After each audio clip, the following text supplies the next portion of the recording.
infamous Albert Pike letter to Mazzini, known as the Illuminati Plan for Three World Wars, was allegedly written by Albert Pike in 1871.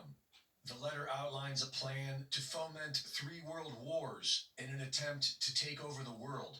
It is claimed that the letter was on display in the British Museum Library until 1977, but the British Museum denies this claim. Some suggest that the use of the word Nazism in 1871 proves that the letter is a fraud, and others say the same about Zionism. But Zionism existed back then. Zionism was made official in the late 1800s as a non religious nationalist movement arguing that the Bible was proof that Jews had a lawful claim to the land of Palestine, an area that was currently inhabited by a population that has lived there relatively peacefully for centuries.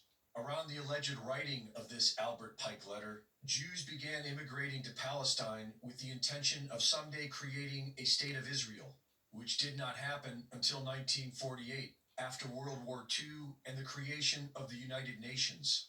Albert Pike joined the Fraternal Independent Order of Oddfellows in 1840. By 1859, he was elected Sovereign Grand Commander of the Scottish Rite's Southern Jurisdiction and remained Sovereign Grand Commander for the rest of his life. He was definitely aware of Zionism, and if this Illuminati plan is true, then his use of the word Nazi is plausible. Either way, the letter is worth a read, and the closer we get to the end game, the more accurate this letter appears to be. The Illuminati plan for three world wars. The First World War must be brought about in order to overthrow the czars in Russia and make that country a fortress of atheistic communism.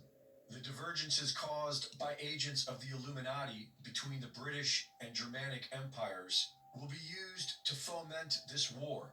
After the war, communism will be used to destroy other governments and weaken the religions.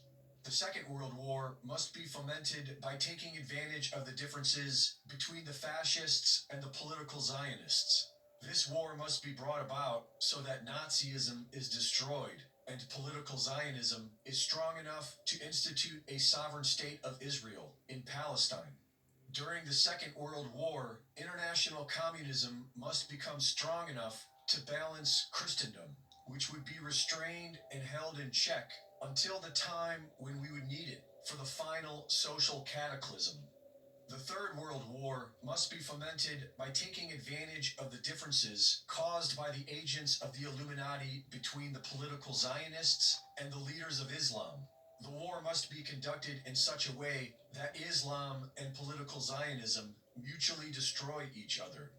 Meanwhile, the other nations, once more divided on this issue, will be constrained to fight to the point of complete physical, moral, spiritual, and economic exhaustion. We shall unleash the nihilists and the atheists, and we shall provoke a formidable social cataclysm which in all its horror will show clearly to the nations the effect of absolute atheism, origin of savagery, and of the most bloody turmoil. Then everywhere, the citizens, obliged to defend themselves against the world minority of revolutionaries, will exterminate those destroyers of civilization.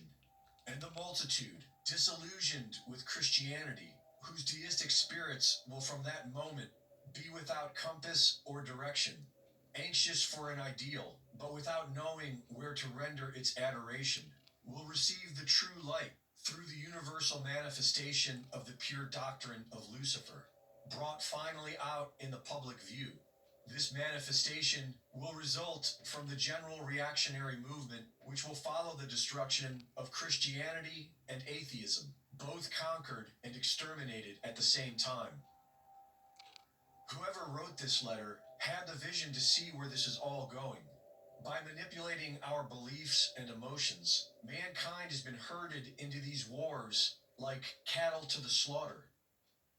Reporting for InfoWars, this is Greg Reese.